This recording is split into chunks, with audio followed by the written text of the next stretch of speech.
भागवत गीता। इस भागवत गीता में मानव के लिए अनमोल वचन है जो हम सबको अच्छा विचार देता है और हमें जीने का अच्छा राह दिखाता है। नमस्कार मित्रों, आप सबका एक बार फिर से माता का ज्ञान चैनल पर आप सबका स्वागत है। भगवत गीता अध्याय 12 श्लोक 11। अथेतक् शक्तोऽसि कर्तुं मध्यमाश्रित सर्वकर्म फल त्याग तत् कुरु यतात्मवान् अथेतदप्यशक्तो स्वीकर्तुं मद्योगमश्रित सर्वकर्म फल त्यागं तत् कुरु यतात्मवान्। अथ यदि एतत् ये अपीत्सम अशक्त असमर्थ असि आप है कर्तुम कार्य करना मद्योगम मेरी भक्ति के साथ अश्रित शरण लेने वाला सर्वकर्म सभी कार्यों का फल त्यागम फलों का त्याग करना ततः फिर कुरु करो यतात्मवान स्वयं में स्थित रहो। अथेतादप्य अशक्तो स्वीकर्तुं मद्योगम अश्रित सर्वकर्म फल त्यागम ततः कुरु यतात्मवान्। अनुवाद, यदि तुम मेरे लिए भक्तिपूर्वक कार्य करने में भी असमर्थ हो तो अपने कर्मों के फल को त्याग कर स्वयं में स्थित होने का प्रयास करो। श्लोक 12.8 से आरंभ करते हुए श्री कृष्ण ने अर्जुन के कल्याण के लिए 3 उपाय बताए। तीसरे में उन्होंने अर्जुन से उनके लिए काम करने के लिए कहा। हालांकि इसके लिए शुद्ध और दृढ़ बुद्धि की भी आवश्यकता होती है।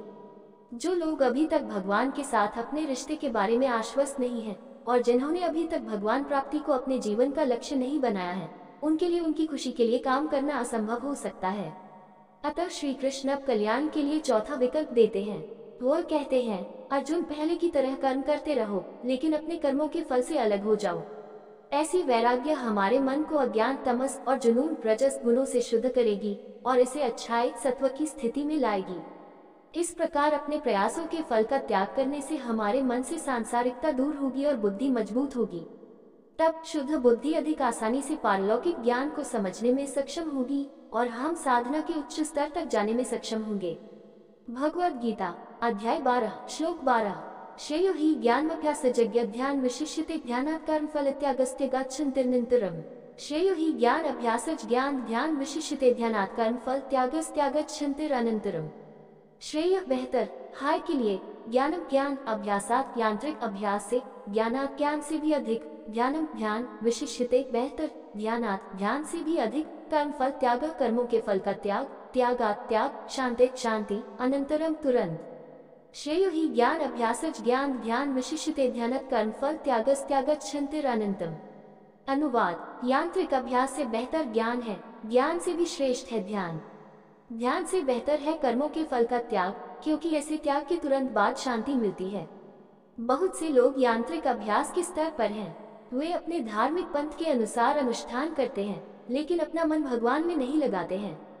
जब वे नया घर या नई कार खरीदते हैं तो वे पूजा समारोह करने के लिए पंडित को बुलाते हैं और जब पंडित पूजा करता है तो वे दूसरे कमरे में बैठकर बातें करते हैं या एक कप चाय पीते हैं। उनके लिए भक्ति कोरी रस्म अदायगी से ज्यादा कुछ नहीं है। यह अक्सर उन औपचारिक आदतों के माध्यम से किया जाता है जो माता पिता और बड़ों से विरासत में मिली हैं। यंत्रवत रीति से अनुष्ठान करना कोई बुरी बात नहीं है। आखिरकार कुछ न होने से कुछ बेहतर है। कम से कम ऐसे लोग बाह्य रूप से भक्ति में लगे रहते हैं। हालांकि श्री कृष्ण कहते हैं कि यांत्रिक अभ्यास से भी उच्चतर आध्यात्मिक ज्ञान की खेती है। ज्ञान ये समझ प्रदान करता है कि जीवन का लक्ष्य ईश्वर प्राप्ति है, न कि भौतिक प्रगति।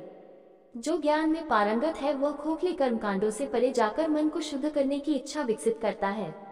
लेकिन केवल ज्ञान ही हृदय को शुद्ध नहीं कर सकता और इस प्रकार श्री कृष्ण कहते हैं कि ज्ञान की खेती से भी ऊपर मन को ध्यान में लगाने की प्रक्रिया है।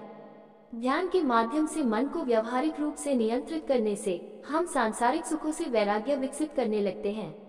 जब मन में कुछ हद तक वैराग्य का गुण विकसित हो जाता है तब हम अगले चरण का अभ्यास कर सकते हैं, जो है कर्मों के फल का त्याग। जैसा कि पिछले श्लोक में बताया गया है, इससे मन से सांसारिकता दूर करने में मदद मिलेगी और बाद के उच्च चरणों के लिए बुद्धि मजबूत होगी। भगवद गीता अध्याय 12 श्लोक 13-14। अद्वेष्टा सर्वभूतानां मैत्र करुणश्च निर्ममो निर्विकार समदु खसुख क्षमी संतुष्ट सततम योगी यतात्मा दृढ़ निश्चय मयि अर्पित मनोबुद्धिर्यो मद्भक्त स मे प्रिय। अद्वेष्टा सर्वभूतानां मैत्रः करुणा च निर्ममो निर्हंकारः समद्वैत सुख क्षमी संतुष्टा सततम योगी यतात्मा दृढ़ निश्चय में अर्पित मनो बुद्धिर यो मद्भक्तः स मे प्रियः। अद्वेष्टा द्वेष से मुक्त, सर्वभूतानां सभी जीवित प्राणियों के प्रति मित्र मैत्रीपूर्ण, करुणा दयालु, ईव सचमुच तथा निर्मम परिग्रह की आसक्ति से मुक्त, निरहंकारा अहंकार से मुक्त, सम समुचित, द्वैत कष्ट सुख खुशी, क्षमी क्षमा करने वाला, संतुष्ट संतुष्ट, सततम स्थिर रूप से, योगी भक्ति में एकाकार, यत आत्मा आत्म संयमी, दृढ़ निश्चय दृढ़ संकल्प, मई मेरे लिए, अर्पिता समर्पित, मना मन, बुद्धि बुद्धि, यह कौन, मद भक्त मेरे भक्त, सह वे मैं मेरे लिए, प्रिय अत्यंत प्रिय, अद्वेष्टा सर्वभूताना मैत्र करुणाया च निर्मो निरहंकारा समद्वैत सुख क्षमी, संतुष्टा सततम योगी यतात्मा दृढ़ निश्चय में अर्पित मनो बुद्धि यो मद भक्त सा में प्रिय। अनुवाद, वे भक्त मुझे बहुत प्रिय हैं जो सभी जीवित प्राणियों के प्रति द्वेष से मुक्त हैं, जो मित्रवत और दयालु हैं। वे संपत्ति के प्रति आसक्ति और अहंकार से मुक्त हैं, सुख और संकट में संभाव रखते हैं और सदैव क्षमाशील हैं।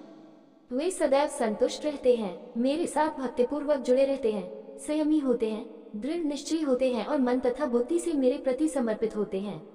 ये कहने के बाद कि उनके व्यक्तिगत स्वरूप की भक्ति सर्वोत्तम है, श्री कृष्ण अब श्लोक 13 से 19 में अपने प्रेमी भक्तों के गुणों की व्याख्या करते हैं। सभी प्राणियों के प्रति द्वेष से मुक्त भक्तों को एहसास होता है कि सभी जीवित प्राणी भगवान के छोटे अंश हैं। यदि वे दूसरों के प्रति ईर्ष्या रखते हैं तो ये स्वयं ईश्वर के प्रति ईर्ष्या रखने के समान है। अतः भक्त उन लोगों के प्रति भी द्वेष से मुक्त रहते हैं जो उनके प्रति शत्रु हैं। मिलनसार और दयालु भक्ति एक ईश्वर की संतान होने के कारण सभी जीवित प्राणियों में एकता की भावना पैदा करती है। दूसरों को अपने से पराया देखने की धारणा मिट जाती है। इससे भक्तों में मिलनसारता और दूसरों के कष्टों के प्रति सहानुभूति की वृद्धि होती है। संपत्ति के प्रति आसक्ति और अहंकार से मुक्त भक्ति का सबसे बड़ा शत्रु अहंकार है। कोई व्यक्ति आध्यात्मिक पथ पर तभी प्रगति कर सकता है जब वह आत्मविनाश का अभ्यास करे। कुशल भक्त स्वाभाविक रूप से विनम्र हो जाते हैं और अपने व्यक्तित्व से अहंकार और स्वामित्व के साथ साथ शरीर होने की झूठी पहचान को भी खत्म कर देते हैं। सुख द्वैत में संवेद भक्तों का विश्वास है कि केवल प्रयास उनके हाथ में है, जबकि परिणाम भगवान के हाथ में है। इसलिए जो भी परिणाम उनके सामने आते हैं वे उन्हें ईश्वर की इच्छा के रूप में देखते हैं और उन्हें संभाव से स्वीकार करते हैं। सदैव क्षमाशील भक्त अपनी भावनात्मक संतुष्टि के लिए गलत काम करने वालों को दंडित करने के बारे में कभी नहीं सोचते। दूसरों के प्रति ऐसे नकारात्मक विचार रखने से व्यक्ति की अपनी भक्ति नष्ट हो जाती है। इसलिए निपुण भक्त सभी परिस्थितियों में क्षमा न करने वाले विचारों को मन में रखने से इनकार कर देते हैं और गलत काम करने वालों को दंडित करने का कार्य भगवान पर छोड़ देते हैं। सदैव संतुष्ट संतुष्टि हमारी संपत्ति बढ़ाने से नहीं बल्कि हमारी जरूरतें कम करने से आती है। भक्त अब भौतिक वस्तुओं को आनंद के स्रोत के रूप में नहीं देखते हैं और इस प्रकार उन्हें जो कुछ भी मिलता है उसमें वे संतुष्ट रहते हैं। भक्ति में मेरे साथ स्थिर रूप से जुड़े हुए हैं। जैसा कि पहले बताया गया है, योग का अर्थ है मिलन। भक्त योगी है क्योंकि उनकी चेतना भगवान में लीन है। यह शोषण कभी कभार या रुक रुक कर नहीं होता है बल्कि स्थिर और निरंतर होता है क्योंकि वे भगवान के साथ अपने रिश्ते में स्थापित होते हैं। आत्मनियंत्रित भक्त प्रेम पूर्ण भक्ति में अपना मन भगवान में लगाते हैं। इस प्रकार ये दुनिया से अलग हो जाता है और इससे उन्हें अपने मन और इंद्रियों पर नियंत्रण मिल जाता है। दृढ़ विश्वास में दृढ़ निश्चय का गुण दृढ़ बुद्धि से आता है।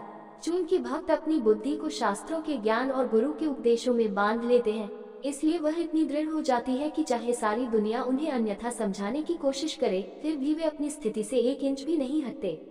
मन और बुद्धि से मेरे प्रति समर्पित आत्मा अपने अंतर्निहित स्वभाव से भगवान का सेवक है और जैसे ही हम इस ज्ञान से प्रबुद्ध हो जाते हैं, हम स्वाभाविक रूप से खुद को सर्वोच्च भगवान के प्रति समर्पित कर देते हैं। इस समर्पण में मन और बुद्धि का सर्वोपरि महत्व है। जब वे ईश्वर के प्रति समर्पित होते हैं तो व्यक्तित्व के बाकी हिस्से शरीर, कर्मेंद्रियां, ज्ञान इंद्रियां, सांसारिक संपत्ति और आत्मा स्वाभाविक रूप से उनकी सेवा में समर्पित हो जाते हैं। श्री कृष्ण कहते हैं कि जो भक्त इन गुणों का प्रदर्शन करते हैं वे उन्हें बहुत प्रिय हैं। भगवद गीता अध्याय 12 श्लोक 15 यस्मान्नोद्विजते लोको लोकान्नोद्विजते च यः हर्षमर्षभयोद्वेगैर्मुक्तो यः स मे प्रिय। यस्मान्नोद्विजते लोको लोकान्नोद्विजते च यः हर्षमर्षभयोद्वेगैर्मुक्तो यः स मे प्रिय। यस्मात् किसके द्वारा, न नहीं, उद्विजते उद्विग्न है, लोक लोक लोकात् लोगों से, न नहीं, उद्विजते व्याकुल है, च तथा यह कौन, हर्ष आनंद, अमर्ष पीड़ा, भय डर, उद्वेग चिंता, मुक्त मुक्त, यह कौन, स वे, च तथा मैं मेरे लिए, प्रिय अत्यंत प्रिय। यस्मान्नोद्विजते लोको लोकान्नोद्विजते च यः हर्षमर्षभयोद्वेगैर्मुक्तो यः स मे प्रिय। अनुवाद: जो किसी को परेशान नहीं करते और बदले में किसी से उत्तेजित नहीं होते, जो सुख और दुख में समान है और भय और चिंता से मुक्त है, ऐसे मेरे भक्त मुझे बहुत प्रिय हैं। आत्मा स्वभावतः शुद्ध एवं निर्मल है। समस्या यह है कि यह वर्तमान में अशुद्ध मन से ढका हुआ है। एक बार जब ये अशुद्धियां दूर हो जाती हैं, तो आत्मा के गौरवशाली गुण स्वाभाविक रूप से चमकने लगते हैं। श्रीमद्भागवतम में कहा गया है, यस्यास्ति भक्तिर्भगवति किंचना सर्वैर् गुणैस्तत्र समास्ते सुराः भक्तस्य कुतो महद्गुणमनोरथेन सति धावतो बहः 5.18.12। दिव्य देवताओं के सभी अद्भुत गुण उन लोगों में प्रकट होते हैं जो स्वयं को सर्वोच्च भगवान के प्रति समर्पित करते हैं। लेकिन जो लोग भक्ति में संलग्न नहीं होते हैं, वे केवल अपने मन के रथ पर चलते रहते हैं, चाहे वे कितनी भी आत्म परिवर्तनकारी तकनीकों का अभ्यास क्यों न करें। यहाँ श्री कृष्ण कुछ और गुणों का वर्णन करते हैं जो उनके भक्तों में विकसित होते हैं। किसी को परेशान करने का जरिया नहीं। भक्ति हृदय को पिघलाती और नर्म करती है, और इसलिए भक्त स्वाभाविक रूप से सभी के साथ अपने व्यवहार में नम्र हो जाते हैं। इसके अलावा वे सभी में ईश्वर को विराजमान देखते हैं और सभी को उनके छोटे छोटे अंशों के रूप में देखते हैं। इसलिए ये कभी किसी को नुकसान पहुंचाने के बारे में सोच भी नहीं सकते, किसी से उत्तेजित नहीं। हालांकि भक्त कभी दूसरों को चोट नहीं पहुंचाते, लेकिन इसका मतलब यह नहीं है कि दूसरे उन्हें चोट पहुंचाने की कोशिश नहीं करते। दुनिया भर के संतों के इतिहास से पता चलता है कि उनके जीवन काल में जिन लोगों को उनके कल्याणकारी कार्यों और सिद्धांतों से खतरा महसूस होता था, उन्होंने अक्सर उन पर अत्याचार किया। हालांकि संत हमेशा शत्रुओं के प्रति भी दयालु रवैया रखते थे। इस प्रकार हम देखते हैं कि कैसे नाज़रेत के यीशु ने क्रूस पर प्रार्थना की, पिता उन्हें माफ कर दो क्योंकि वे नहीं जानते कि वे क्या कर रहे हैं। लूका 23.34। सुख और दुख में समान। भक्त शास्त्रों के ज्ञान से सुसज्जित हैं, और इसलिए वे जानते हैं कि जीवन के प्रवाह के साथ गर्मी और सर्दी के मौसम की तरह सुख और दुख दोनों अपरिहार्य हैं। इसलिए अपने अटूट सकारात्मक दृष्टिकोण के साथ वे दोनों में भगवान की कृपा देखते हैं और अपनी भक्ति को बढ़ाने के लिए सभी स्थितियों का उपयोग करते हैं। भय और चिंता से मुक्त। भय और चिंता का कारण मोह है। ये हमें लगाव की वस्तु के लिए तरसता है और उससे अलग होने का डर पैदा करता है। जिस क्षण हम भौतिक वस्तुओं से अलग हो जाते हैं, हम निर्भय हो जाते हैं। भक्त न केवल आसक्ति से मुक्त हैं, वे परमेश्वर की इच्छा के अनुरूप भी हैं। इसलिए उन्हें न तो डर का अनुभव होता है और न ही चिंता का। दोस्तों, ऐसे ही और कहानी सुनना या देखना चाहते हैं तो डिस्क्रिप्शन में लिंक मिल जाएगा, आप वहां जाकर देख सकते हैं। और आपसे निवेदन है कि यह वीडियो आपको अच्छा लगा हो तो लाइक शेयर सब्सक्राइब जरूर करें। धन्यवाद।